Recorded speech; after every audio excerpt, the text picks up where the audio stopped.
लक्ष्मण जी को भी जाना। फिर तापस वेश विशेष उदासी और दासी। दासी कौन है? श्री जानकी जी। मानो कि राम जी को भी बन जाना है और लक्ष्मण जी को भी बन जाना है तो जानकी जी को भी बन जाना है। तो तापस वेश विशेष उदासी वो 14 वर्ष राम वनवासी। तो महाराज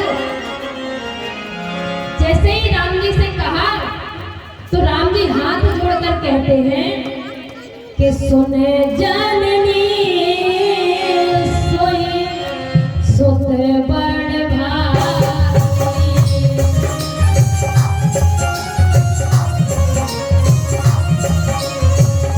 सुन जननी सोई सुत बड़ भाई।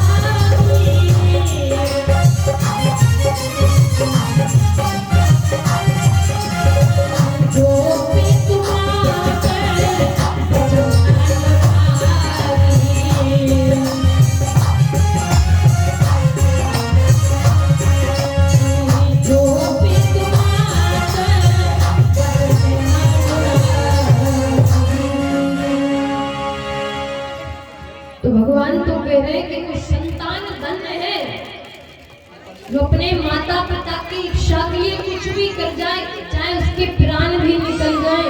और हम उन्हीं माता पिता को महाराज घर से निकाल देते का। क्यों निकालते हैं? अरे घर में रहेंगे गंदगी फैलाएंगे।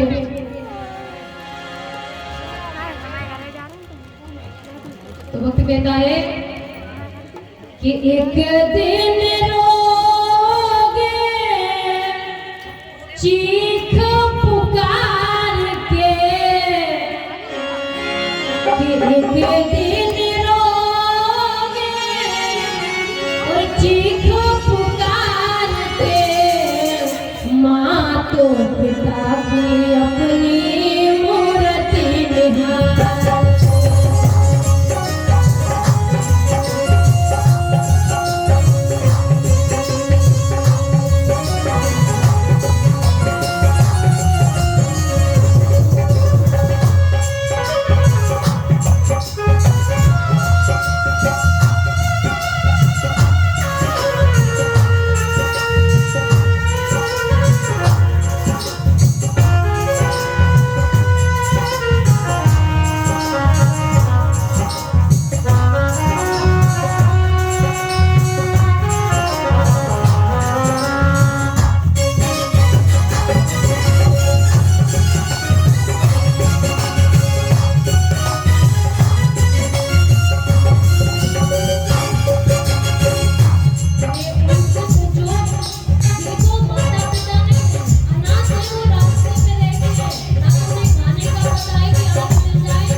तो राम जी के लिए तो महाराज दशरथ कह रहे कि हमारी आज्ञा का उल्लंघन कर दे।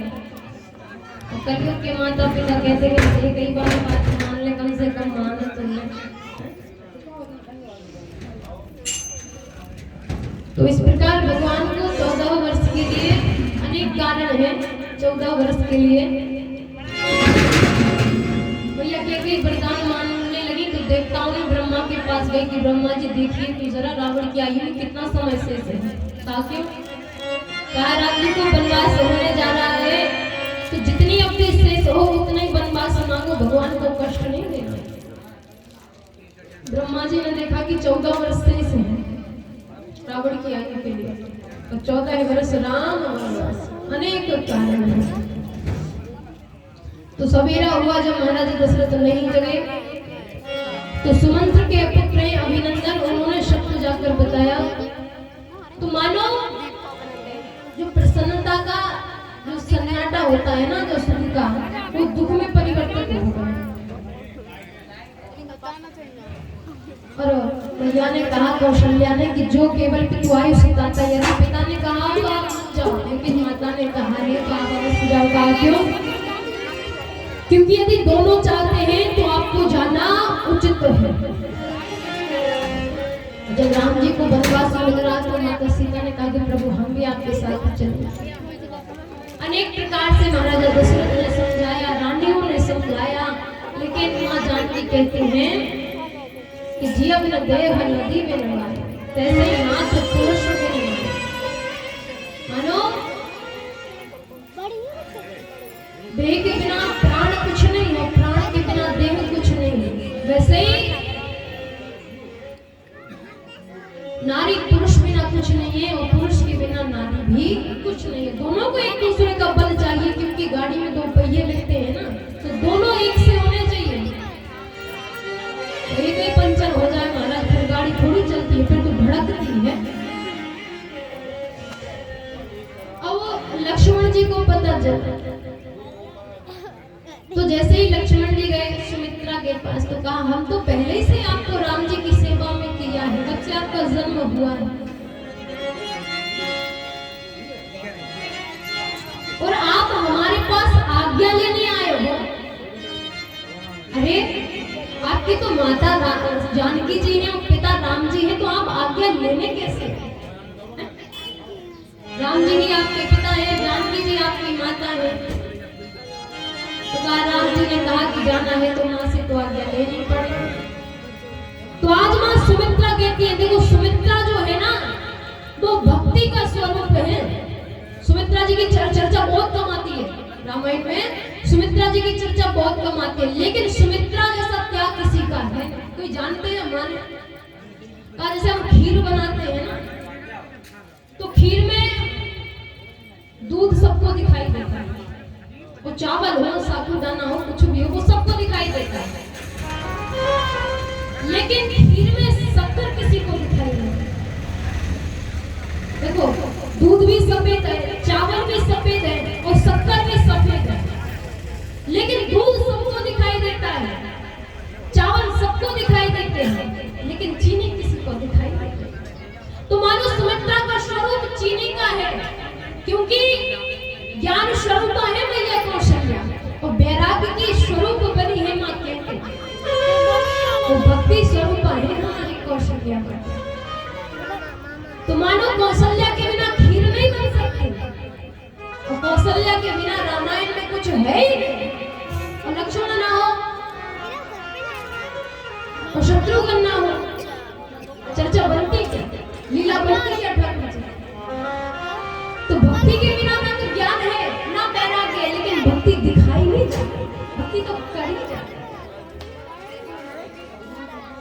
तो आज माँ कौशल्या के, आज माँ जैसे सुमित्रा के पास गए तो मैया कहती है कि लक्ष्मण, हम तो जब आपका प्राकट्य हुआ उसी दिन से आपको राम जी के प्रति समर्पित कर दिया, आप कैसे हमारे पास आ गए? क्योंकि हमारा तो ये अति सौभाग्य है कि जिस स्त्री का पुत्र भगवान के प्रति समर्पित हो जाए वो तो धन्य है। कि पुत्र पति जुवती